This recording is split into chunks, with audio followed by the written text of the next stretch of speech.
Rain fell in thin gray sheets over the parking lot outside the pharmacy, and under the flickering streetlight, a woman in a plain dark coat stepped out with a small paper bag in her hand. 3 patrol cars converged before she reached the corner, tires hissing against wet asphalt, headlights sweeping across storefront glass. 3 officers stepped out, hands resting near their belts, eyes narrow with a suspicion that had no evidence behind it and never would. Within seconds, she was pressed against the hood of a cruiser, her cheek against cold, wet metal, because she looked, in their words, like someone worth stopping. A crowd gathered under umbrellas, phones raised, capturing every second, while one officer smiled the way men smile when they believe consequences belong to other people. The woman said nothing unkind. She simply waited, calm as still water, while the cold cuffs closed around her wrists. Then, once the metal clicked shut, she asked permission to reach into her coat, slow and deliberate, giving no one a reason to panic. She pulled out a small leather case, opened it without hurry, and let a gold badge catch the streetlight for every phone camera to see. The smiles disappeared instantly, replaced by something closer to dread. None of the 3 officers standing in that rain understood yet that their entire department had just entered its final hours, and that the woman they had humiliated on a public sidewalk had been sent there for exactly this moment. Her name was Monica Brooks, 42 years old, a black woman who carried herself like someone who had learned long ago that stillness could be its own kind of power. She worked for the Federal Bureau of Investigation, assigned to the Civil Rights Division, where her job was to find corruption hiding inside the very institutions built to prevent it. She rarely raised her voice, and she rarely needed to, because she had learned that silence, held long enough, made other people talk first. Colleagues described her as a woman who listened twice as much as she spoke, who noticed details other people walked past without seeing, who could sit in a room full of noise and still hear the one voice that mattered. She had spent nearly 15 years studying patterns of misconduct inside police departments scattered across the South, watching how power, left unchecked, tended to curdle into cruelty over time. She had walked into dozens of cities exactly like this one before, cities with tidy courthouse squares and magnolia trees and a police department everyone quietly feared but rarely discussed out loud. She did not enjoy the work, exactly, but she understood its necessity, the way a surgeon understands the necessity of a difficult incision. Somewhere behind her calm exterior lived the memory of every complaint she had ever read, every name attached to a story nobody in power wanted to hear. The city where she now stood was a mid-sized town, the kind with old brick storefronts, a courthouse square that still smelled faintly of magnolia in the evenings, and a police department with a reputation whispered about more than written down. That reputation described a force that was heavy-handed with anyone who did not look like the men who ran it, a force that treated certain neighborhoods as territory to be controlled rather than communities to be served. Arrest records, once pulled and analyzed, showed black residents stopped and searched at a rate nearly 4 times higher than white residents in those same neighborhoods, year after year, with no explanation offered and none demanded. Complaints had been filed for years, dozens of them, each one closed with the same 3 words stamped neatly across the folder: unfounded, insufficient evidence, case closed. Nobody outside the department seemed to ask why the pattern never changed, no matter how many names filled the complaint box, no matter how many families showed up at council meetings only to be thanked politely and dismissed. The mayor's office issued statements about ongoing reviews that never seemed to conclude. Local reporters wrote stories that ran once and disappeared. The department had learned, over years of practice, exactly how much scrutiny it could absorb without ever having to change, and it had grown comfortable inside that margin. Monica arrived in the city under the quiet cover of a legal conference, her name printed neatly on a laminated badge that said nothing about her real assignment. She checked into a modest hotel 3 blocks from the courthouse, attended panels on constitutional law and evidentiary procedure, nodded politely at strangers who had no idea what she carried folded inside her briefcase. Nobody in that city knew her actual purpose.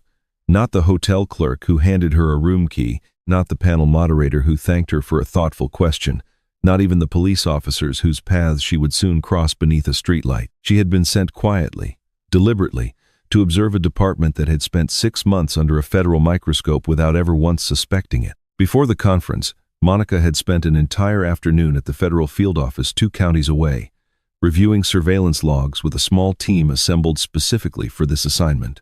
A data analyst named Patricia Hall had spread 3 years of traffic stop records across a conference table, color-coded by neighborhood, by shift, by the badge number of the officer who signed each report.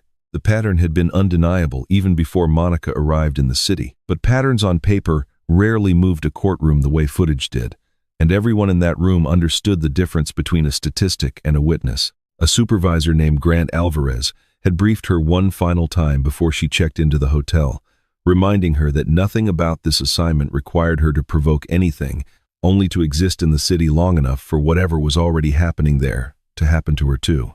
She had nodded, gathered her bag, and told him she had done this kind of quiet waiting before, in cities that looked almost exactly like this one. Meanwhile, across town, the night patrol shift prepared for another ordinary evening, unaware that ordinary was about to end for all of them before the night was through. At the center of that shift stood Officer Derek Collins, a man built from confidence and habit in equal measure, the kind of officer who mistook authority for infallibility and had never once been forced to learn the difference. Collins had worked the streets for 11 years, decorated twice for bravery, reprimanded rarely and never seriously, and never once, in his own mind, wrong about anything that mattered. He believed instinct was evidence enough to justify almost any action he chose to take. He believed a raised eyebrow, a certain posture, a certain kind of walk down, a certain kind of street justified a stop, a search, a demand for identification. His colleagues respected him the way people respect anything loud enough to drown out doubt, and beneath that respect sat a quieter truth nobody dared say aloud in the locker room or the break room. This was not one bad night waiting to happen to one unlucky woman. This was a culture, built brick by brick, shift by shift, complaint by dismissed complaint, until it became load-bearing in every corner of the department. Younger officers learned it from older ones, absorbing the unspoken rules the way apprentices absorb a trade, until suspicion itself became a kind of muscle memory nobody thought to question. The conference ended a little after 9 in the evening, and Monica walked the 6 blocks back toward her hotel beneath a sky heavy with rain that had not yet fallen. She wore a dark coat against the evening chill, carried a leather bag over one shoulder, and kept her stride even and unhurried, the way she always did after a long day spent listening to other people's certainty. She wore no makeup beyond what she needed for a professional room full of strangers, and nothing about her appearance suggested anything other than a tired attorney heading home after a long conference session. From 2 blocks away, half hidden in the shadow of a parked delivery truck, Derek Collins watched her walk past a darkened storefront, and something in his gut, the same gut that had failed him before without consequence, told him she did not belong there. "She's suspicious," he said into his radio, though nothing about her matched any description on record that night.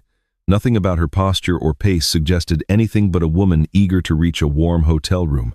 No call had come in reporting a crime in progress. No witness had described a suspect matching her clothing or her build. No lookout bulletin mentioned a woman in a dark coat walking briskly through a downtown sidewalk after a legal conference. There was only a feeling, dressed up as instinct, dressed up as policing, and Collins trusted that feeling the way he always had, because it had never once been challenged before this exact night. The patrol car swung around the block, tires hissing against wet asphalt, and pulled alongside her with its lights spinning red and blue against the storefront glass. Monica stopped walking the moment the lights hit her, because she understood, better than almost anyone standing on that street, exactly how these moments could end if handled wrong. She had watched footage of encounters that ended badly for reasons no more substantial than the one unfolding around her now. The officers stepped out, hands resting near their holsters, voices sharp with commands before a single question had been asked or a single crime named. "Raise your hands.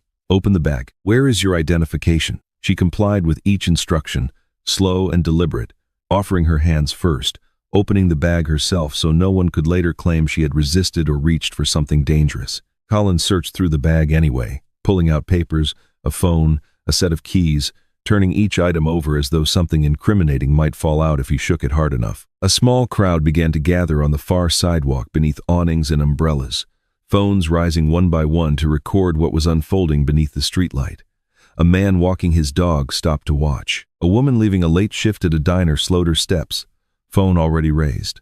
Nobody intervened, because nobody ever did in moments like this, but nobody looked away either. The search turned into something closer to theater, Collins narrating his suspicions aloud for the benefit of no one and everyone at once. He raised his voice louder than the moment required, the kind of volume meant to perform authority rather than simply assert it. He used words that carried more insinuation than accusation, calling her evasive when she answered plainly, calling her defensive when she stood still and said nothing at all. A younger officer standing near the second cruiser hesitated, his hand hovering uncertainly near his belt, his eyes flicking between Collins and the woman he did not seem entirely convinced was dangerous. His name, though nobody in the crowd knew it yet, was Ryan Mitchell, 18 months into the job, and still young enough to notice when something felt wrong. Collins caught the hesitation in his rookie's face and crushed it instantly, the way he had crushed every small doubt that had ever threatened his authority on a street corner. "Cuff her," he said, flat and final, the kind of order that left no room for a rookie's uncertainty to grow into a question. Ryan hesitated only a fraction of a second longer before reaching for his own cuffs,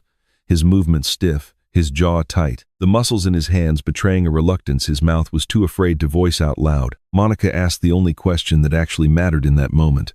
"Am I under arrest?" Collins answered without looking at her directly, already reaching for the cuffs at his own belt, as though the question were beneath, answering carefully, "Not yet." The cuffs closed around her wrists anyway, cold and tight, though the law required an arrest to be declared before restraint could be justified, and no arrest had been declared by anyone standing on that street. No one read her rights. No one explained the charge, because there was no charge, only a feeling that had calcified into action long before anyone paused to question where that feeling had come from. Monica did not raise her voice, did not pull away, did not give them a single reason to escalate further than they already had. She simply stood there, spine straight, chin level, eyes steady, while a dozen phone cameras recorded a woman being restrained for the apparent crime of walking home calmly after a long day of work. Rain began to collect on her shoulders, running in small rivers down the dark fabric of her coat, and still she said nothing that could be twisted into a justification for what was happening to her. A woman near the edge of the crowd, an off-duty nurse named Deborah Simmons, stepped closer and called out that she had seen the entire thing from the start, that the woman in the coat had done nothing but stand still and answer every question asked of her. Collins told her to step back, his voice sharper now, aimed at the crowd instead of at Monica, as though the real threat that evening had suddenly become the people watching rather than the woman in handcuffs. Deborah did not step back. She simply raised her phone higher and kept recording, her jaw set the way people's jaws set when they decide, quietly and firmly, that they will not look away this time. Other onlookers began murmuring the same thing to each other, comparing notes in real time, building among themselves an informal record of events that would later match, almost word for word, the footage investigators eventually reviewed. 10 minutes passed, filled with radio chatter and the low murmur of onlookers whispering to each other beneath their umbrellas, some already texting friends about what they were witnessing. Monica finally spoke again, her voice even, almost gentle, the way someone speaks when they have made this exact calculation many times before in many different cities.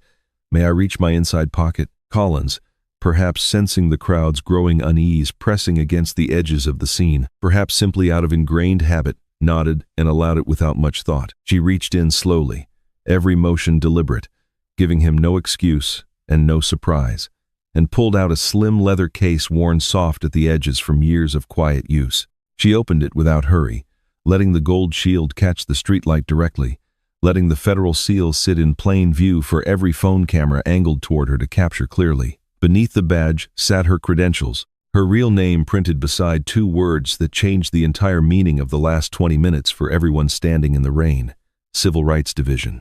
The crowd went silent almost immediately, the kind of silence that arrives when everyone realizes at once that the story they are filming has just become something else entirely. Collins's face drained of color in the space of a single breath, his mouth opening without sound, coming out for what felt like a very long moment. Somewhere behind him, a flashlight slipped from another officer's hand and clattered against the wet pavement, the sound unnaturally loud against the sudden hush. Ryan Mitchell's hand fell away from his own belt entirely, his eyes fixed on the badge as though trying to memorize every detail of it. Monica said only one sentence into the stunned quiet that followed, her voice no louder than before, no angrier than before, simply final. "I repeatedly identified myself." No one answered her, because there was nothing left to say that would not make things worse for the men standing around her. The rain finally began to fall in earnest, soft and steady, as though the sky itself had waited for this exact moment to release what it had been holding all evening. Somewhere in that crowd, a dozen phones kept recording, capturing footage that would travel far beyond this street corner before the night was over, shared and reshared until strangers hundreds of miles away knew the name of a department they had never heard of that morning. Most of the people watching believed the story had reached its ending right there beneath the streetlight. Badge exposed. Officers frozen. Justice apparently served in a single dramatic reveal. But nothing about that night had been an accident, and nothing about Monica's presence in that city had been left to chance or coincidence. For 6 months before that evening, the Bureau had quietly gathered testimony from residents who had grown tired of filing complaints that vanished into locked drawers without ever surfacing again. Investigators had collected footage from doorbell cameras positioned along patrol routes, pulled traffic stop data from state records, and mapped patterns across neighborhoods block by block until the numbers told a story no supervisor could keep denying with a straight face. More than 80 separate complaints had crossed federal desks in that window alone, each one describing some version of the same encounter, repeating itself with different names attached to nearly identical details. A young man stopped for walking too slowly near a jewelry store. A grandmother searched for carrying a bag that rattled with prescription bottles. A teenager handcuffed for standing outside his own front door. What happened to Monica that night was never the beginning of the investigation. It was the final piece, the one moment federal agents needed captured cleanly, without staging, without warning, exactly as it would have happened to anyone else who did not happen to carry a badge in their coat pocket. Collins had no idea, standing there soaked in rain and shame, that he had just handed investigators the cleanest evidence of the entire 6-month case against his department. He had performed, in full view of dozens of cameras and dozens of witnesses, the exact behavior that 80 complaints had already described, in careful, repetitive writing. He had done it to a federal agent whose only job that week had been to watch and wait and see whether the pattern held true one final time before the file closed for good. By morning, the quiet town found itself hosting visitors it did not expect and could not turn away no matter how many calls the mayor's office made. Federal agents arrived first, moving through the department's front doors with a calm that unsettled everyone who saw it, followed by representatives from the Department of Justice carrying binders thick with 6 months of accumulated evidence. Internal affairs investigators from a neighboring jurisdiction arrived shortly after, brought in specifically because local trust in oversight had collapsed years earlier, and nobody believed the department could investigate itself honestly anymore. Preservation orders landed on desks before the coffee had finished brewing in the station break room, demanding every piece of evidence connected to the department be frozen exactly as it stood the moment the orders were signed. Body camera footage, radio transcripts, arrest logs stretching back 3 full years, internal emails, text message threads, dispatch recordings, training records, all of it suddenly untouchable under federal seal and federal watch. Officers who had grown used to controlling their own paperwork found themselves locked out of systems they had once treated as private property. The chief of police at the time, a heavyset man named Gerald Ochoa, who had held the position for nearly a decade, called an emergency meeting inside his office before the sun had fully risen that morning. He stood at the head of a long table, addressing captains and lieutenants who had, until that moment, always looked to him for reassurance that whatever storm was coming would eventually pass the way every previous storm had passed before it. This time his voice carried none of its usual certainty, and several officers in that room later admitted they understood, watching him struggle for words, that nothing about this situation resembled the complaints they had weathered in years past. Ochoa ordered everyone to cooperate fully with federal investigators, a directive that arrived roughly 6 hours too late to undo anything that had already been logged, copied, and secured somewhere far outside the building's own servers. Patricia Hall, the analyst who had spent months mapping traffic stop data long before Monica ever checked into her hotel, flew into the city that same morning to assist the incoming investigative team directly on the ground. She sat for 16 hours straight, cross-referencing dispatch logs against arrest records, occasionally pausing only to eat a sandwich someone had left on the corner of her borrowed desk. By evening, she had built a timeline so precise that investigators could trace, almost to the minute, when certain reports had been altered and by which login credentials the changes had been made. Her work, quiet and largely invisible to anyone outside the investigation, became the backbone that every later courtroom argument rested upon without most of the public ever learning her name. Panic moved through the department faster than any official statement could contain it or slow it down. A handful of officers reportedly considered deleting files from shared drives late that same morning, or quietly rewriting incident reports to soften language that had once seemed harmless enough to leave unchanged. One sergeant allegedly attempted adjusting timestamps on an arrest log from several months earlier, hoping to obscure a pattern he had helped create without ever naming it as a pattern in his own mind. He discovered, far too late, that federal investigators had already secured a mirrored copy of every server months before Monica had ever set foot in the city at all. Another officer, a 12-year veteran named Bruce Whitfield, spent the better part of that first chaotic morning trying to reach a union representative on the phone, convinced that whatever was unfolding could still be managed the way earlier controversies had always been managed before. He learned by early afternoon that the union representative had already been contacted separately by federal investigators, and that any advice he might receive would come wrapped in far more caution than reassurance. Whitfield sat alone in the break room for nearly an hour that day, staring at a cup of coffee gone cold, running through 11 years of stops and searches in his mind, trying to recall which ones might now look different under a stranger's careful review. Every keystroke, every edit, every late-night login attempt had already been logged somewhere, agents controlled entirely, not the department, not any officer inside it. The illusion of control the department had enjoyed for years evaporated within 72 hours of that rainy encounter beneath the streetlight, leaving officers who had never once feared consequences suddenly staring directly at them. What investigators uncovered went far beyond one officer's bad judgment on one wet street corner on one ordinary Tuesday night. Reports had been quietly altered over years to justify stops that never had legal grounding in the first place. Language shifted just enough to survive a cursory review.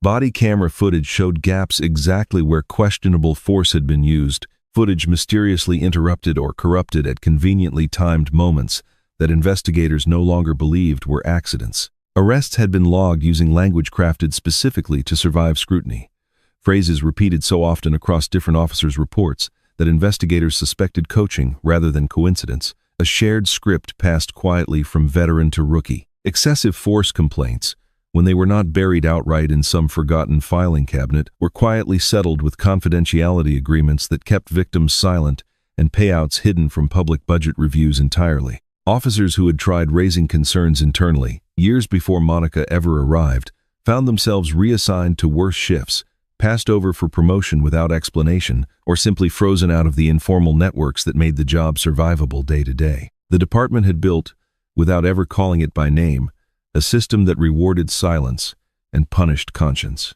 The corruption reached higher than Derek Collins alone, threading upward through a chain of command that had protected itself for years through simple, quiet complicity. A lieutenant named Frank Dawson had signed off on reports he never read carefully enough to question, trusting the officers beneath him precisely because questioning them would have meant confronting a truth he preferred not to see. Two shift captains had quietly discouraged officers from documenting incidents that might draw outside attention, framing caution as loyalty and loyalty as the highest virtue the job required. A deputy chief, a man named Robert Hale, had personally advised subordinates on how to phrase incident reports to avoid triggering federal review thresholds entirely. According to internal messages, investigators later recovered from a backup server nobody had thought to check. Each of them had believed themselves insulated by rank, by seniority, by the simple, comfortable fact that nobody outside the department had ever successfully challenged them before that rainy night. Their confidence had been built on decades of complaints disappearing quietly into locked drawers, and they had never once imagined a single evening could unravel all of it at once. Investigators also uncovered a smaller, quieter scandal buried inside the larger one, a pattern of officers accepting favors from a handful of local business owners in exchange for aggressive patrols around their storefronts. A pawn shop owner named Wallace Perry had, for nearly 2 years, provided free equipment and occasional cash gifts to officers willing to treat the block outside his store as a personal jurisdiction, chasing away anyone he found unwelcome regardless of whether they had broken any law. None of it had ever appeared on a single incident report, because none of it had ever been meant to. When investigators finally traced the pattern back to its source, Perry cooperated quickly, eager to avoid charges of his own, and his testimony closed several remaining gaps in the timeline that federal analysts had struggled to connect using footage alone.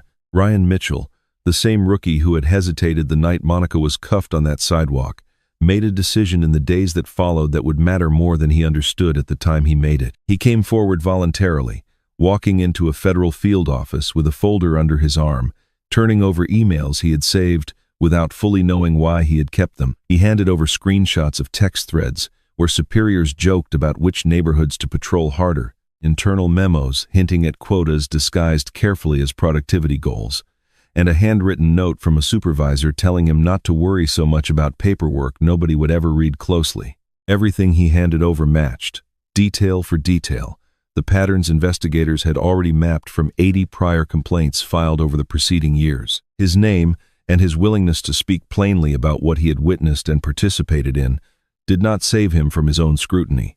But it did something the department had not expected from any of its own. It gave the case a human face willing to say, clearly and on the record, that the culture Monica had exposed was real, was deliberate, and had been built long before she ever arrived in the city. The public hearing filled the city council chambers long before the scheduled start time, every seat taken. Reporters lined against the back wall with cameras balanced heavily on their shoulders. Attorneys sat beside grieving families who had waited years for anyone in a position of power to finally look their way and take their complaints seriously. Community organizers who had spent a decade demanding reform sat quietly near the front, some holding photographs of relatives who had never gotten this kind of public attention for what happened to them. Among them sat a woman named Loretta Banks, whose nephew had been arrested 3 years earlier under circumstances nearly identical to what happened to Monica, though his case had never once drawn a camera or a headline. She had attended every council meeting since that arrest, spoken during public comment more times than she could count,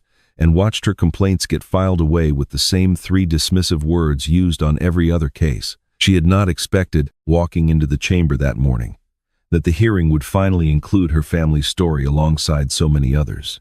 But when the prosecutor read a summary of prior complaints into the record, her nephew's name appeared among them, spoken aloud in a public chamber for the first time in 3 years. She did not cry until she was outside the building afterward, standing alone on the courthouse steps, finally able to exhale after years of holding her breath. The footage from that rainy street corner played first, silent, except for the ambient hiss of rain and the low murmur of Collins's voice demanding compliance from a woman already fully complying with every instruction given to her. Watching it unfold on a large screen at the front of the chamber, stripped of context, stripped of excuse, made the room go still in a way that written reports and dry statistics never quite managed to achieve on their own.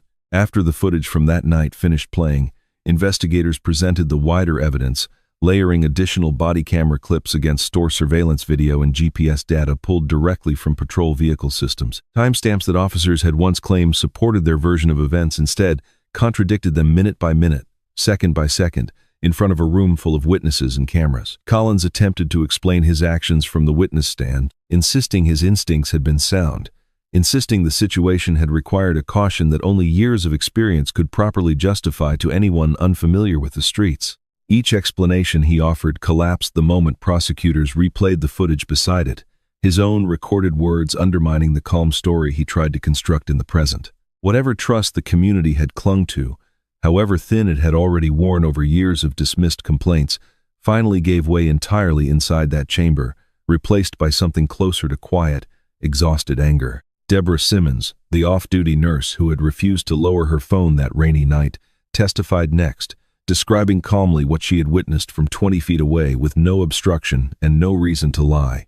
Her account matched the footage exactly, detail for detail, and she added one observation that seemed to settle over the room heavier than anything else said that day. She told the council that in 11 years living 3 blocks from that pharmacy, she had watched some version of that same stop happen to at least 6 other people she personally knew, none of whom had ever been carrying a federal badge in their pocket. She said she had filed a complaint after one of those earlier incidents herself and had never once received a response. The chamber went quiet again, differently this time. The silence of people recognizing that the woman on trial that day was never truly the only victim in this story, only the one whose case finally could not be buried. Weeks later, the Department of Justice released its findings in a report that ran to several hundred pages, detailing patterns of unconstitutional stops, falsified documentation, and retaliation against officers who had tried to report misconduct through proper channels. 9 officers faced formal suspension.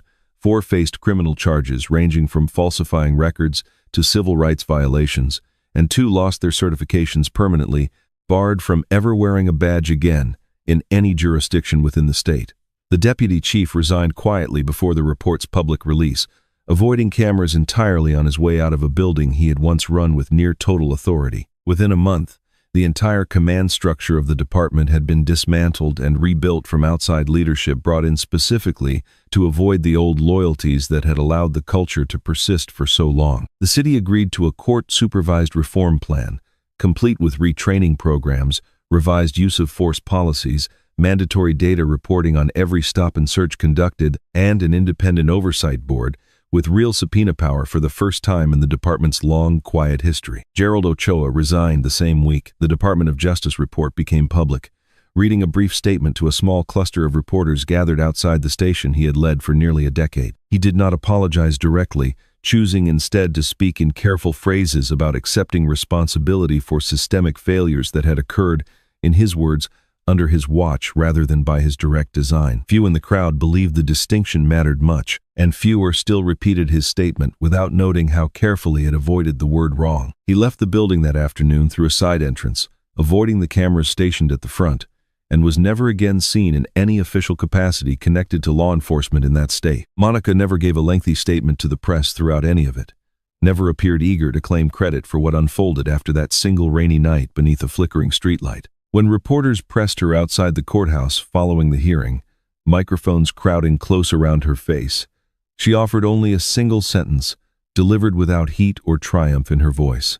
Accountability protects everyone. She said it plainly, the way she said most things that mattered, and then she walked past the cameras without another word, leaving the reporters to fill their broadcasts with whatever meaning they chose to attach to those 3 words. Months passed, and the department that had once quietly terrified its own citizens began to look, cautiously, like something new was actually taking root inside it. New officers walked the same streets under new leadership, trained under revised policies that required documented justification for every stop, every search, every use of force before it could be logged as closed. Body cameras that had once mysteriously malfunctioned at convenient moments now streamed directly to an independent server outside the department's control, reviewed weekly by members of the new oversight board. Implicit bias training, once treated as a checkbox exercise squeezed into a single afternoon, became a mandatory component woven into every training cycle, revisited quarterly rather than forgotten after one session and never mentioned again. Slowly, residents who had stopped calling the police out of fear began speaking with officers on their own porches again, tentative but present, testing carefully whether the change happening around them was real or simply cosmetic dressed up for cameras. A few families who had filed complaints years earlier finally received letters acknowledging what had happened to them. Letters that arrived far too late to undo the harm, but early enough to mean something all the same. Loretta Banks received one of those letters on a quiet Thursday afternoon, opening it at her kitchen table with hands that trembled slightly as she read the department's formal acknowledgement of what her nephew had experienced years before. She placed the letter in a drawer beside an old photograph of him, not because the words fixed anything that had already happened, but because for the first time since his arrest, someone in an official capacity had finally admitted, in writing, that he had been telling the truth all along. The new Independent Oversight Board held its first public session on a warm evening in early autumn, attended by more residents than any council meeting the city had hosted in over a decade. Members of the board, chosen specifically from outside the department's old network, reviewed a stack of body camera footage from the preceding month, checking each stop against the newly required documentation standards. They found the vast majority compliant, a handful requiring follow-up questions, and one requiring formal review, a ratio that would have been unthinkable under the old command structure barely a year earlier. Residents in attendance applauded quietly at the end of the session, not because the work was finished, but because for the first time in longer than most of them could remember, someone was actually watching closely and writing down what they saw. Monica returned to Washington not long after the hearings concluded, back to an office that looked much like it had before she left, stacks of files still waiting patiently on the corners of her desk. A colleague, curious about the toll 6 months of quiet surveillance must have taken on her, asked her one evening over coffee if it had all been worth the cost to her personally. She looked out the window for a moment before answering, watching the lights of the city flicker against an early evening sky the color of faded denim. It was never about one arrest, she said finally, her voice quiet but entirely certain of itself. It was about changing what everyone thought could never change. Somewhere far south, in the town where it had all begun on a rainy sidewalk outside a pharmacy, a maintenance crew removed the old department sign from its post outside the station, replacing it with something newer, something that no longer carried the invisible weight of 80 unanswered complaints behind its lettering. The building looked much the same from the outside. Brick and glass under an ordinary sky, cars parked in the same familiar rows along the same cracked pavement. But everything inside it now answered to eyes that had not been watching before, to systems that no longer forgot as conveniently as they once had. Officers who once believed themselves above scrutiny now filed reports knowing someone, somewhere, would actually read them carefully and ask questions if the details did not line up. Ryan Mitchell stayed on the force, promoted quietly within the first year of reform, often the first to remind newer recruits why documentation mattered more than instinct alone. Nobody in that city forgot the rainy night. A woman in a plain dark coat had been cuffed on a public sidewalk for the crime of simply walking home from a conference on a Tuesday evening. Deborah Simmons kept the original footage from her phone long after the trial concluded, storing it carefully the way some people store letters from relatives who have passed, not because she needed to watch it again, but because she understood its weight. She told a local reporter, in one of the only interviews she ever agreed to give, that she had not filmed that night hoping to become part of any larger story. She had simply refused, in that particular moment, to let a woman disappear quietly into a system that had disappeared so many people before her without consequence. Her footage, stitched together with dozens of other clips from strangers she never met, became part of a training module the new department eventually used to teach incoming officers exactly what unlawful escalation looked like from the outside, frame by frame, second by second. Derek Collins never worked in law enforcement again, his certification revoked permanently by a state board that reviewed his record alongside the footage from that night and found nothing left to defend. He moved out of the county within a year, according to public records, and declined every request for comment that followed him afterward. Robert Hale, the deputy chief who had once advised his officers on how to phrase their way around federal scrutiny, faced his own separate hearing months later, his calm authority replaced by the same defensive stammering he had once mocked in weaker men beneath him. Frank Dawson retired quietly under a cloud he never fully escaped, his name occasionally resurfacing whenever residents discussed how long the old system had been allowed to run unquestioned. A single federal badge did not, on its own, tear down an entire police department built over decades of habit and silence.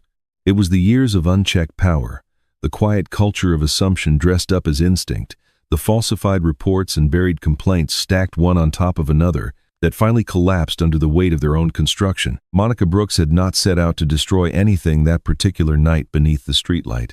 She had only waited, calm and unhurried, for the truth to reveal itself exactly as it always eventually does, whenever someone finally stops long enough, and stays long enough, to actually look.